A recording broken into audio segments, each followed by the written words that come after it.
സത്യം പറയാമല്ലോ, ഒരു ശകലം പോലും ആഹാരം കഴിക്കാൻ തോന്നുന്നില്ല. ഇപ്പോൾ ന്യൂസ് കണ്ടുകൊണ്ടിരുന്നപ്പം കണ്ണുകൾ വല്ലാതെ വിങ്ങിപ്പൊട്ടി. കാരണം അവന്തിക എന്ന് പറയുന്നൊരു കുഞ്ഞ്, അവളുടെ കുടുംബം മൊത്തം നഷ്ടപ്പെട്ടു. 9 പേർ, അവൾ മാത്രം ബാക്കിയായി. ബന്ധുക്കളുടെ അടുത്ത് അവൾ ഹോസ്പിറ്റലിൽ കിടക്കുക, അവൾക്ക് നാളെ സർജറി ഉണ്ട്. ഓർത്തപ്പോൾ ഒരു വല്ലാത്ത വിങ്ങിൽ. കാരണം അവള് പിറ്റേ ദിവസം കൂടെ കിടത്തി ഉറക്കിയ അമ്മയും അച്ഛനും ഇല്ല. ഇനി അവള് മാത്രം ബാക്കിയായി. കുടുംബം, ചേട്ടനില്ല, മാമന്മാരില്ല, അങ്ങനെ ആരും ഇല്ല. കുടുംബം മൊത്തം നഷ്ടമായി. ഇനി അവളെ മാത്രം തനിച്ചാക്കി. ബാക്കി എല്ലാരും പോയി, ആരെയും കാണാനില്ല. ഇന്നലെ ഒരു പിതാവ് കരയുന്നു, എൻ്റെ മോള് ഹോസ്റ്റലിൽ പഠിക്കുമായിരുന്നു, എൻ്റെ മോളെ കാണാനില്ല എന്ന് പറഞ്ഞ് വിങ്ങിപ്പൊട്ടുന്നു. എന്താ പറയാ, എനിക്കറിയില്ല. എൻ്റെ കണ്ണ് വല്ലാതെ നിറഞ്ഞൊഴുകുക. അവർക്ക് വേണ്ടി പ്രാർത്ഥിക്കാനല്ലാതെ വേറെ ഒന്നും നമ്മളെയും കൊണ്ട് ആരെയും കൊണ്ടും പറ്റില്ല. പിന്നെ ചെയ്യാൻ പറ്റുന്ന സഹായം അവർക്ക് വേണ്ടി കുറെ അധികം സാധനങ്ങൾ, സാനിറ്ററി പാഡുകളായാലും ഫുഡായാലും അങ്ങനെ ഓരോരോ സാധനങ്ങൾ നമുക്ക് എത്തിച്ചു കൊടുക്കാൻ പറ്റും.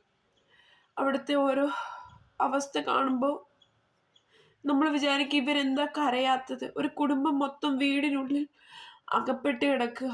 ഭാര്യയും മക്കളും അമ്മയും അച്ഛനും, ഭർത്താവ് മാത്രം, അപ്പം മാത്രം വെളിയിൽ.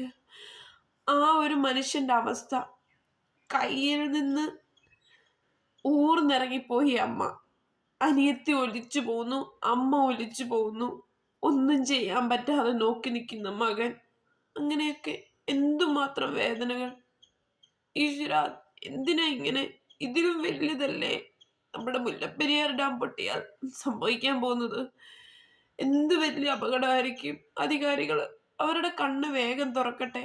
കാരണം ഇത് തുറന്നില്ല എങ്കിൽ ഒരു നാട്, കേരളം എന്ന നാടിൻ്റെ പകുതിയോളം ഇല്ലാതാവും. പിന്നെ കേരളം ഇല്ല. കേരളത്തിന്റെ പകുതി നഷ്ടപ്പെട്ടിട്ട് ബാക്കി പിന്നെ എന്തിനാണ് കേരളം എന്ന പേര്? അധികാരികളുടെ കണ്ണ് തുറക്കട്ടെ. ഇനി ഒരു അപകടം ഇതുപോലുണ്ടാകരുത്.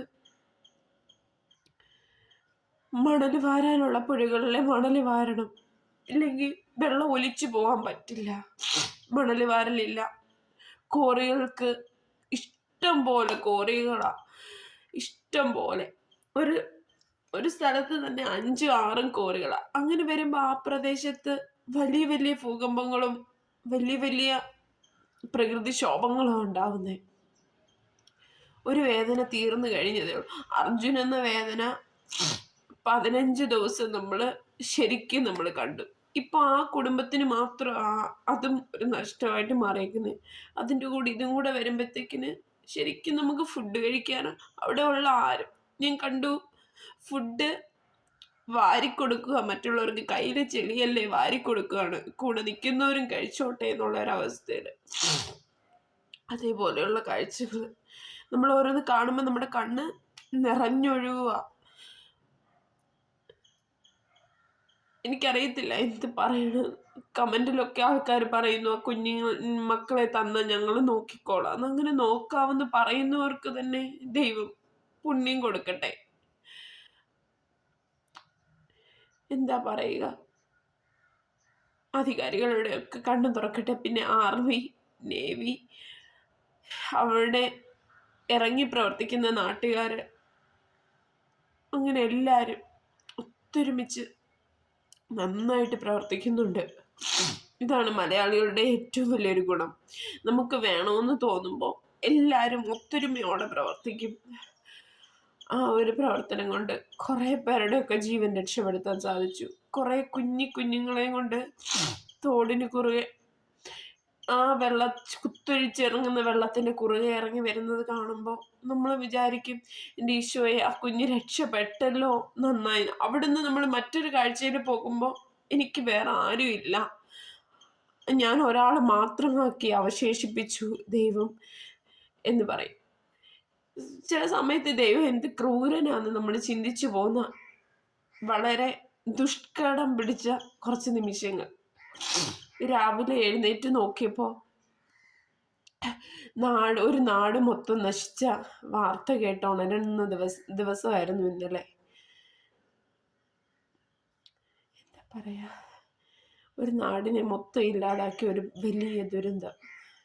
കൂട്ടിക്കലിനെക്കാട്ടിലും ഒക്കെ നല്ല വലിയൊരു ദുരന്തമാണ് ഇപ്പോൾ വയനാട്ടിൽ സംഭവിച്ചത്. ഒരു നാട് മൊത്തം ഇല്ലാതായി. സഹിക്കാൻ പറ്റുന്നില്ല.